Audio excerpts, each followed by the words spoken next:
Je vous le disais en titre, 35 mesures, dont certaines rapides et faciles à mettre en œuvre. Le Sénat propose donc un plan pour lutter efficacement contre le harcèlement scolaire et le cyberharcèlement. La mission sénatoriale vient de rendre son rapport.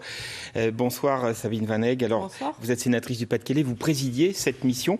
On va détailler dans un instant les propositions. Un mot d'abord sur le déclenchement du harcèlement. Vous dites car rien suffit.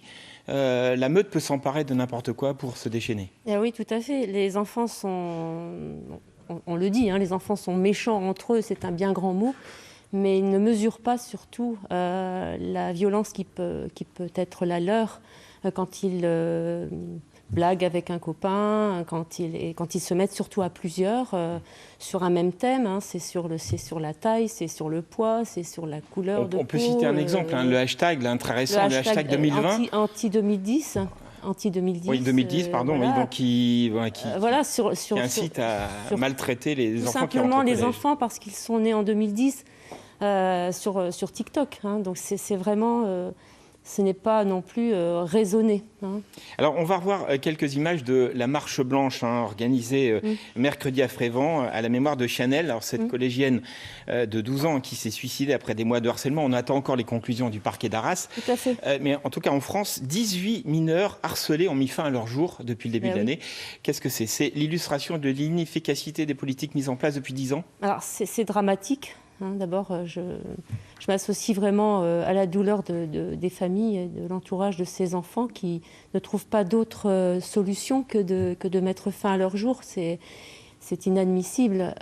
Oui, alors depuis 10 ans, c'est vrai que des politiques sont mises en œuvre. Au moins, elles essaient d'être mises en œuvre, mais force est de constater que ce n'est pas suffisant.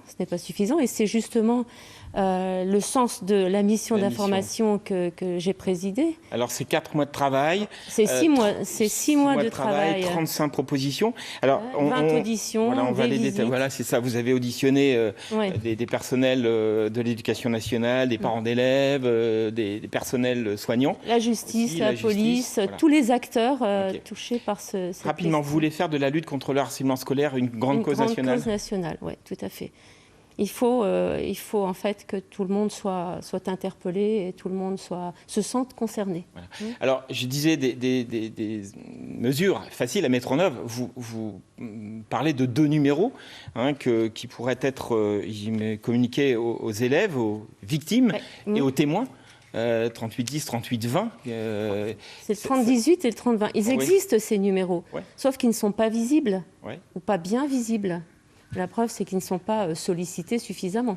Quoi d'autre de très concret pour aider justement ces victimes de harcèlement ? On a travaillé sur un triptyque. Prévenir, détecter, traiter.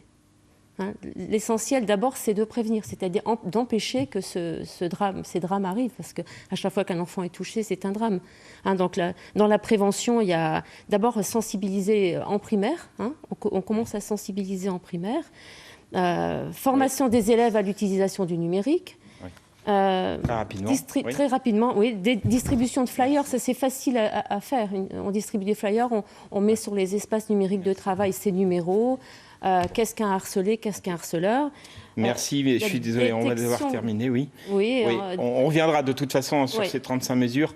On reviendra dans le détail. Je ne peux pas vous faire un inventaire à l'après-guerre. Oui, exactement. Mais moi, je vais vous remettre ce rapport. Oui. Je vous le remets. D'accord, merci beaucoup. On va lire ça attentivement et encore une fois, on y reviendra. On a bien travaillé, maintenant on demande au gouvernement de s'en emparer. Merci Sabine Van Heghe d'avoir répondu à nos questions. Merci à vous.